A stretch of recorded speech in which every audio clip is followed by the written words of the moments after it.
என் life ஃபுல்லாவே நீ என் கூடவே இருக்கணும். பிடிக்கல நான் சொல்லிட்டேன், நான் போயிடுறேன். எனக்கும் பிடிக்கும். அடுத்த விஜய் வந்து நிவினை கூப்பிட்டு நடந்த உண்மை எல்லாத்தையுமே சொல்லிடுறாங்க.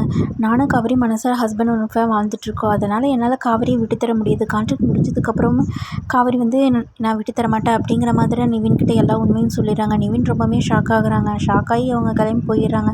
விஜய் வந்து இதை எப்படியாவது நம்ம காவேரி கிட்ட சொல்லிடணும், கான்ட்ராக்ட் முடியறதுக்குள்ளே நம்ம சொல்லிடணும் அப்படிங்கிற மாதிரி வந்து நினச்சிட்ருக்காங்க. அதே மாதிரி பார்த்திங்கன்னா யமுனா கல்யாணத்துக்கு முன்னாடி சொல்லிடணும்னு சொல்லிட்டு காவேரி வந்து தனியாக கூப்பிட்டு பேசுகிறாங்க.